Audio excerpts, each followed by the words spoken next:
बाबासाहेब आंबेडकर हे सातत्यानं शेतकऱ्यांच्या बाजूने उभे राहणारे नेते होते. दलितांच्यासाठी तर त्यांचा संघर्ष होता. पण शेतकरी हा गावामध्ये काबाड कष्ट करणार आहे आणि शेतकरी उत्पादन करतात, ॲग्रिकल्चर करतात, त्यामुळंच आपण सगळे जगतो आहोत आणि त्यामुळं शेतकऱ्यांना न्याय मिळाला पाहिजे ही भूमिका बाबासाहेब आंबेडकरांची होती.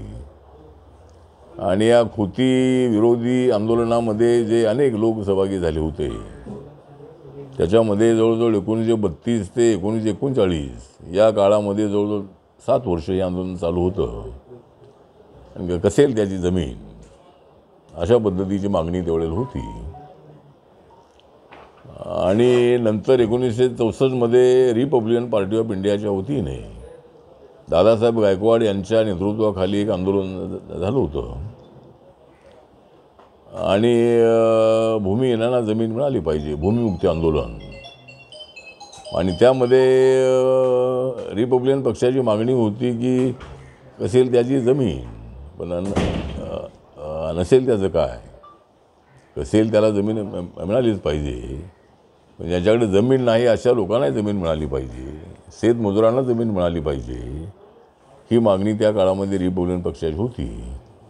आणि त्या काळामध्ये 64 जवळजवळ 3 लाखापेक्षा जास्त लोक जेलमध्ये गेले होते. त्यामुळं आज मी येण्याचं कारण हे आहे की जरी नावाचं जे गाव आहे,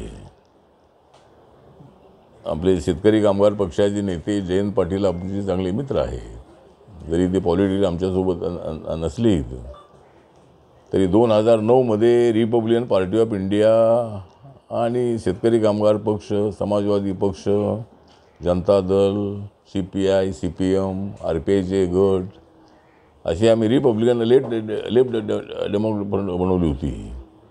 आणि रिडॉलस नावाची एक फेडरेशन किंवा एक अलायन्स आम्ही बनवला होता. आणि 2009च्या विधानसभेच्या निवडणुका आम्ही स्वतंत्र लढलो होतो. तेवढे 11 लोक आमचे निवडून आले होते, आमचे म्हणजे सगळ्या आमच्या अलायन्सचे. तर जयंतराव आमचे चांगले मित्र आहेत आणि त्यांनी सुचवलं की आचरी नावाचं एक गाव आहे, या गावामध्ये बाबासाहेब आंबेडकर आले होते. त्या ठिकाणी राजकुमार बडोलेजी देवेंद्र फडणवीस यांच्या मंत्रिमंडळामध्ये असताना त्यांनीसुद्धा या गावाला भेट दिलेली आहे. आणि त्यांनी तेवढेला 1 कोटी रुपये या स्मारकासाठी अनाऊन्स केले होते. पण नंतर काही जागा मिळत नाही वगैरे या कारणामुळं काही ते पैसे आले नाही. पण आज मी गावकऱ्यांची चर्चा करून आलेलो आहे. त्या ठिकाणी मी अर्धा पाऊण तास तिथं होतो आणि त्या ठिकाणी एक MMRDची जागा आहे मेन रोडला, वडखळ नाका ते अलिबागचा जो रोड आहे त्या रोडलाच जाताना राईट साईडला आणि येताना लेफ्ट साईडला जागा तिथं आहे. आणि ती जवळजवळ 1-1.5 एकर जागा भरपूर आहे. पण त्याला 1-1.5 एकर जागा जर त्या ठिकाणी मिळाली तर मी मुख्यमंत्र्यांनाही बोलणार आहे, MMRDचे जे कमिशनर आहेत मुखर्जी ते त्यांनाही बोलणार आहे. आणि 1.5 एकर जागा जर त्या ठिकाणी मिळाली आणि 5 कोटी रुपये त्याला मिळाले पाहिजेत अशी आमची मागणी आहे. गर्दी करू नका एवढी, सगळे जेवण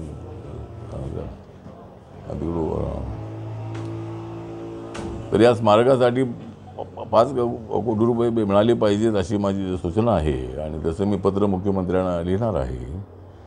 समाज कल्याण सामाजिक न्याय खात्याचे मंत्री आमचे संजय शिरसाट आहे, त्यांनाही मी बोलणार आहे. आणि तिथं हे स्मारक उभं करण्यासाठी 5 कोटी रुपये मिळाले पाहिजे.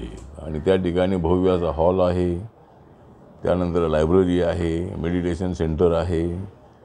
तर अशा पद्धतीनं त्या ठिकाणी ज्या काही लोकांच्या सूचना असतील त्याप्रमाणे एक चांगलं जे स्मारक आहे 5-7 कोटीचं ते त्या ठिकाणी उभं राहावं अशा पद्धतीचा माझा प्रयत्न आहे.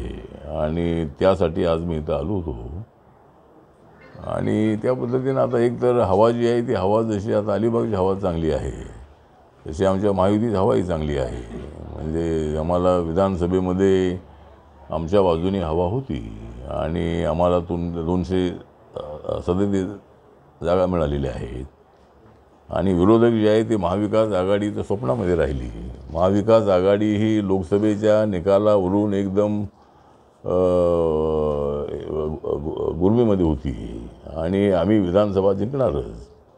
मुख्यमंत्री कोण होणार अशी चढाओढ काँग्रेस आणि उबाटामध्ये लागली होती, पण त्यांचा जो भ्रमनिरास झालेला आहे आणि महाविकास आघाडीला धोबीपछाड करण्याचं जे काम आहे हे आमच्या महायुतीने केलेलं आहे. नरेंद्र मोदींच्या नेतृत्वाखाली देशाचा विकास होतो आहे. मॅडम इकडे जागा आहे, तुम्हाला जागा आहे ना, बघा. तर नरेंद्र मोदींच्या नेतृत्वाखाली देश एका विकासाच्या दिशेनं पुढे जात आहे आणि आमचं व्हिजन आहे की 2047मध्ये आपला जो देश आहे एक उंच अशा पातळीवरती जाऊन पोचणार आहे. आणि त्यासाठी आमचं जे NDAचं सरकार आहे हे सरकार सातत्यानं प्रयत्नशील आहे. नरेंद्र मोदींचा विचार हा विकासाचा विचार आहे. नरेंद्र मोदींचा विचार सबका साथ सबका विकासचा विचार आहे आणि सर्वांना घेऊन जाण्याची त्यांची भूमिका आहे आणि त्यामुळं रिपब्लिकन पक्ष त्यांच्यासोबत आहे. बाबासाहेबांची अनेक स्मारकं त्यांच्या काळामध्ये पूर्ण झालेली आहेत. काँग्रेसच्या काळामध्ये भूलथापा देण्याचं काम फक्त होत होतं, पण नरेंद्र मोदीजी आल्यानंतर या देशामध्ये मोठं आर्थिक परिवर्तन, सामाजिक परिवर्तन हे चांगल्या पद्धतीनं होत आहे आणि म्हणून आम्हाला चिंता अजिबात नाही आहे. आणि महाराष्ट्रामध्ये देवेंद्र फडणवीस यांना तर दुसऱ्यांदा मुख्यमंत्रीपद मिळालेलं आहे. ते अत्यंत ॲक्टिव्ह असणारे नेते आहेत आणि महाराष्ट्राला एक नंबर 1 वर आणण्याचं काम जे आहे, नंबर 1 वर आणण्याचं काम आहे हे नक्कीच या 5 वर्षाच्या काळामध्ये होणार आहे. आणि आपली देशाची इकॉनॉमी आपली 10 नंबरवर होती, ती 5 नंबरवर आलेली आहे. ही इकॉनॉमी या 5 वर्षामध्ये 3 नंबरवर किंवा 2 नंबरवर आणण्याचा प्रयत्न आमचा राहणार आहे. आणि देशाला एक चांगल्या दिशेनं एक स्टार्टअपची आमची भूमिका आहे. मेक इन इंडियाचा एक आमचा मोठा कार्यक्रम आहे की मेक इन इंडियाच्या माध्यमातून बाहेरून कुठल्या वस्तू न मागवता सगळं प्रोडक्शन आपल्या देशामध्ये झालं पाहिजे आणि नवीन उद्योजकांना संधी मिळाली पाहिजे. त्याचबरोबर अनेक ज्या स्कीम्स आहेत, MSMEची स्कीम आहे, खादी ग्रामोद्योगची स्कीम आहे, बँकांच्या काही स्कीम्स आहेत. त्यानंतर माझ्या मंत्रालयाची व्हेंचर कॅपिटल फंड नावाची स्कीम आहे. 15 कोटीपर्यंत 4% व्याजाने पैसे मिळतात आणि लिमिटेड कंपनी बनवून दलित समाजातल्या मुलांसाठी आम्ही पैसे देत असतो. आणि त्या पद्धतीनं या वर्षीचं माझ्या मंत्रालयाचं बजेट 1,59,000 कोटीचं आहे. आणि माझं मंत्रालय जे आहे ते schedule caste, DNT, OBC, senior citizen, दिव्यांगजन, ट्रान्सजेंडर, अनाथ अशा सर्व लोकांचा सहभाग असणारं असं माझं मंत्रालय आहे. आणि सर्व समाजामध्ये सलोखा निर्माण करणं, इंटरकास्ट मॅरेजच्या माध्यमातून समाजाला जवळ आणण्याचा प्रयत्न करणं आणि त्यासाठी इंटरकास्ट मॅरेजला 2.5 लाख रुपये देण्याची एक आमची स्कीम आहे. तर त्या पद्धतीनं आमचा कार्यक्रम हा पुढे चालू आहे. मला नरेंद्र मोदी आणि तिसऱ्यांदा त्यांच्या मंत्रिमंडळामध्ये संधी दिलेली आहे आणि त्या दृष्टिकोनातून नक्कीच माझा प्रयत्न सर्व समाजाला न्याय देण्यासाठी राहणार आहे. आणि आम्ही ते सर्वजण या पुढे जाण्याचा आम्ही प्रयत्न करतो आहोत आणि कोकणाला न्याय देण्याची भूमिका नक्कीच आमची आहे. कोकण हा प्रदेश अत्यंत सुंदर आहे, पण कोकणातल्या बेरोजगारांना रोजगार मिळाला पाहिजे. कोकणातले रस्ते चांगले झाले पाहिजेत. मुंबई गोव्याचा जो रस्ता रखडलेला आहे तो लवकर झाला पाहिजे. अनेक काही ठिकाणी अजूनही ते कामं बाकी आहे, ते लवकर पूर्ण व्हावं अशी आमची अपेक्षा आहे.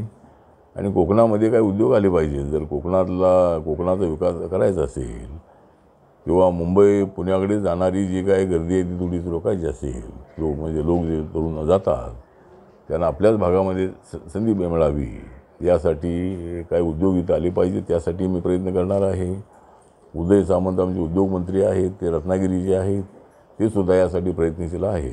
आणि मुख्यमंत्री दावोसला गेलेले आहेत आणि तिकडून ही हजारो लाखो कोटीची जी इन्व्हेस्टमेंट आहे ती आपल्या महाराष्ट्रामध्ये आणण्यासाठी ते नक्की प्रयत्न करणार आहेत. आणि कालच आमच्या